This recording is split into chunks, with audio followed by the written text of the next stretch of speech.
मछली चैप्टर के लेखक विनोद कुमार शुक्ल है। इनका जन्म की बात करें तो 1 जनवरी 1937 बताया जाता है राजनंदा गांव छत्तीसगढ़ में। और ये जो है इंदिरा गांधी कृषि विश्वविद्यालय में एसोसिएट प्रोफेसर भी रहे थे। उनका पहला कविता संग्रह की बात करें तो लगभग जय हिंद बताया जाता है। उसके बाद वो बहुत सारा कृति लिखे हुए जिनमें से कुछ फेमस है। वो आदमी नया गर्म कोट कर पहन कर चले गया विचार की तरह, सब कुछ होना बचा रहेगा, अतिरिक्त नहीं, नौकर की कमीज, पेड़ पर कपड़ा, महाविद्यालय, जैसे बहुत सारे कविता संग्रह सब लिखे हुए हैं। इनका जो नौकर की कमीज है उनपे एक मूवी भी बन चुका है। उसके साथ साथ 1992 में इसको रघुवीर सहाय स्मृति पुरस्कार मिल चुका है। 1997 में दयावती मोदी कवि शेखर सम्मान मिल चुका है और 1990 में आपको साहित्य अकादमी पुरस्कार भी मिल चुका है इनको।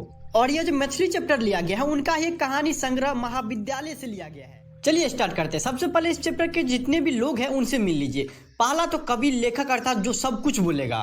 दूसरा उनका छोटा भाई जिनका नाम संतू बताया जाता है और उसका एक नौकर जिसका नाम भग्गू बताया जाता है। उसके साथ साथ आपको लेखक के मम्मी पापा और उसकी एक दीदी है उसको भी देखने को मिलेगा इस चैप्टर में। एक दिन की बात है, मैं, पिताजी और मेरा छोटा भाई संतू था, उसके साथ हम लोग बाजार गए मछली खरीदने के लिए। पिताजी जब मछली खरीद रहे थे ना, एक तो मछली उसी टाइम मर गया लेकिन 2 अभी बचा हुआ था, जिंदा था मछली। तो मैं और मेरा छोटा भाई जो है मछली लेके घर आ रहे थे, उसी टाइम जो धड़ाधड़ बारिश शुरू हो गया। दौड़ते हुए हम लोग जो है एक पतली सी जो है गली थी उसमें घुस गए। इस गली से जो है घर नजदीक पड़ता था और दूसरा रास्ता था ना, तो उसमें जो है बहुत ज्यादा भीड़ भाड़ था, तो हम लोग उस रास्ता से नहीं गए। और दौड़ इसलिए रहे थे कि डर लग रहा था कि मछली बिना पानी के झोले में ही न मर जाए। और मन ही मन सोच रहे थे कि एक मछली पिताजी से मांग लेंगे और बगल में जो कुआं है ना कुआं में डाल देंगे और जब जब खेलने का मन होगा कुआं में से निकाल लेंगे, फिर खेल लेंगे, फिर मछली दे देंगे उसमें। साथ ही हम झोला को जो फैला दी ताकि जो बूंद जो है उसमें पड़ेगा तो मछली जिंदा तो रहेगा कम से कम। अब मेरा छोटा भाई जो संतू था भीगने से बचने के लिए वो एक मकान के नीचे खड़ा हो गया। लेकिन अंततः जो है हम दोनों बुरी तरीके से भीग गए। लेकिन हम मछली को जो है कस के पकड़े हुए थे कि कहीं वो उछल के कहीं तालाब उलाब में भाग न जाए। उसके बाद जब हम लोग घर आए तो एक बाल्टी लिए, बाल्टी में पूरा पानी भरा हुआ था, तो हम क्या कर दिए उसको खाली कर दिए ताकि जो मछली भाग ना जाए उड़ के। और उसके बाद जितना भी तीनों मछली था वो हम उसमें दे दिए।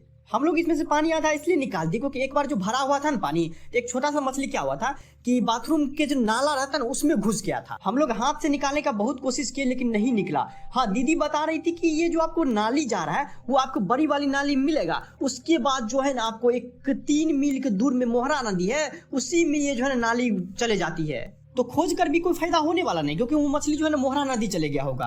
मैंने संतू से कहा अपन ना ये जो ऊपर वाली मछली है ना पिताजी से मांग लेंगे। संतू भी सिर हिला के कहा अच्छा हाँ। वो संतू जो था बच्चा था लेकिन वो जो है प्यार से मछली को देख रहा था लेकिन टच नहीं करना था चाहता था क्योंकि वो डरता था कि कहीं काट ना ले मछली हमको। हम एक मछली को टच किए तो उसको भी बोले कि तू भी छू कर देखना, तो बोलता है नहीं नहीं नहीं काटेगी हमको।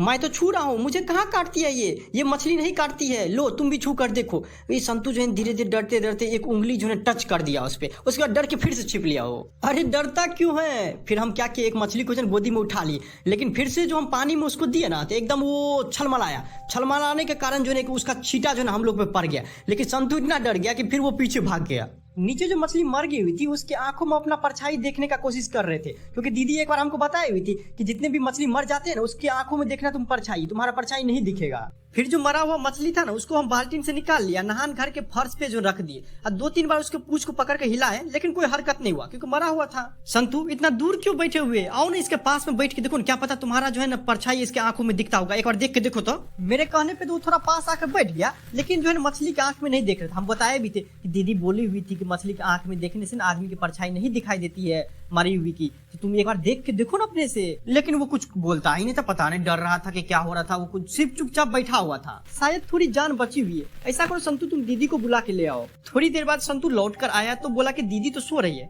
हमको बहुत आश्चर्य हुआ कि आज तक तो वो दिन में नहीं सोती है, पता नहीं आज दिन में क्यों सोई है। अच्छा माँ कहाँ है? उस तरफ मसाला पीस रही है। मम्मी मछली के लिए मसाला पीस रही है? मतलब मानो हम तो दुखी से मर ही गए थे। उस पे संतू भी भोलेपन से पूछ ले भैया मछली आज ही कट जाएगी? हमने भी बोला हाँ, क्योंकि हम दोनों चाहते थे कि कम से कम मछली को 1-2 दिन रखे और उसको कुआं में रखे, उसके साथ खेले कूदे। लेकिन उस सबको बहुत दुख हुआ कि मछली आज ही कट जाएगा। घर में मछली काटने के लिए एक अलग से पाटा रखा हुआ था। हाँ, वो पाटा जो तो आपके ड्रम के पीछे रखा रहता था, हमेशा जिस दिन मछली आता था उस दिन उसको निकाला जाता था। उस टाइम तक तो पानी भी गिरना बंद हो गया था। घर का नौकर ही मछली काटा करता था, बाकी खाने का बात करें तो पिताजी ही खाते थे घर में, और किसी को भी हिदायत भी नहीं था खाने का और किसी को अच्छा भी नहीं लगता था खाने में। नौकर भग्गू को जैसे ही पता चला कि घर में मछली आया हुआ है वो नहान घर से जो है ना अपने अंगोछे में तीनों मछली लेके आ गया। फिर हम घर जाके देखे तो दीदी करवट लिए लेटी हुई थी, हमको लगा सोई हुई है, तो हम जो छोटे भाई को भी बुला लिया, आ जाओ दीदी सोई हुई है। लेकिन जैसे ही संतू आया तो दीदी जग गई। लेकिन हम लोग को तो पहले देखी गीला कपड़ा में तो बहुत नाराज हुई, फिर आपको प्यार से समझाने लगी। फिर दीदी ने आपको संतू को नया नया कपड़ा एकदम बहुत अच्छे तरीके से पहना रही थी, लेकिन मैं जो अपने से पहन रहा था तो दीदी बोली कि धोबी का धुला हुआ है वही पहन लो। फिर दीदी निकाल के दी तो हम भी नया कपड़ा पहन रहे थे। फिर संतू को जो बड़े बड़े बाल थे ना तो उसको तो दीदी टॉवेल लाई, उसके बाद उसको पोछी पूरी तरीके से, उसके बाद उसके जो बाल में तेल सब लगाई। और जब दीदी संतू को बाल संवार रही थी तो संतू अपनी बड़ी बड़ी आंखों से दीदी को टकटकी बांधे देख रहा था। सभी कहते थे कि दीदी बहुत सुंदर है। फिर दीदी को हमने कहा कि दीदी आज मछली आई है, 3 है, शायद एक मर गई है, उन्हें अभी भग्गू जो है काटेगा। पहले तो दीदी चुप रही, लेकिन फिर कही कि जब जाने लगोगे तो दरवाजा बाहर से बंद कर देना, मेरा तबीयत खराब है और कोई भी हमको डिस्टर्ब नहीं करेगा। पता नहीं दीदी क्यों अजीब तरीके से इसे कर रही थी। फिर मैं और मेरा छोटा भाई संतू जो है आराम से दरवाजा बंद किया और निकल गए। पता नहीं दीदी ऐसा क्यों बर्ताव कर रही थी हम लोग के साथ। लेकिन फिर हम लोग जो है बैठ गए और एकदम भग्गू जो काट रहा था मछली को वो काटना देख रहे थे। फिर जो नौकर भग्गू था वो मछली को 2-3 बार जोर जोर से पटका। उसके बाद जो मुर्दा मछली बचा हुआ था उसके शरीर पे राख लगा दिया, अब पाटे के ऊपर रखकर एकदम से उसकी गर्दन काट डाली। हम लोगों को तो बहुत दुख हो रहा था कि सोचे हुए थे कुछ और देखो मछली कट रही है। इतने में ही मेरा छोटा भाई जो संतू था वो एक मछली पकड़ा और लेकर भागना शुरू कर दिया।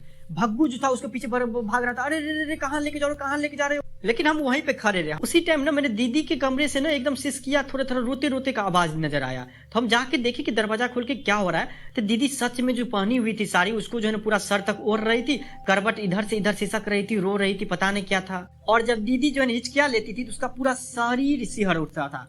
हमको ना अंगोछे में रखा हुआ मछली याद आ गया। वो मछली भी उसी तरीके से तड़प रही थी और चाहती थी कि कैसे भी हम को पानी में दे दिया जाए या तालाब में दे दिया जाए ताकि हम जिंदा रह जाए। उसी तरीके से पता नहीं दीदी भी रो रही थी, तड़प रही थी, मुझे कुछ समझ में नहीं आ रहा था। भग्गू और संतू अभी तक नहीं आए थे। तो जब हम जाके देखे तो एकदम पूरा कुएं के पास जो है ना पूरा दोनों लटपट है।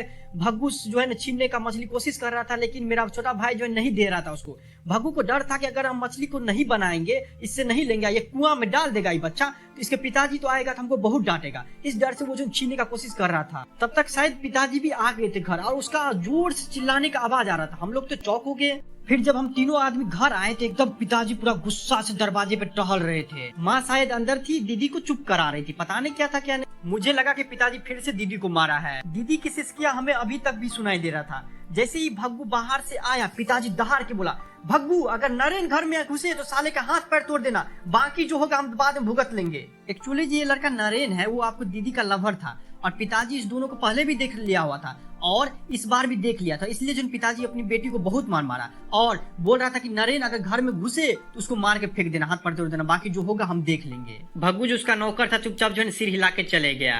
संतू तो चुपचाप सामा हुआ था। कीचड़ से उसके सफेद जितने भी कपड़े थे पूरा का पूरा खराब हो गया था। बाल जिसे दीदी ने प्यार से संवारा था उसमें भी मिट्टी लग गई थी। नहान घर में जाकर मुझे लगा कि मछलियों का गंध आ रही है। फिर जो पानी भरा हुआ था वहाँ पे पूरा पूरा हम लोग फेंक दिए। उस कारण से पूरे घर में मछली का एकदम गंध आ रही थी और यहीं पे पूरा चैप्टर खत्म हो जाता है।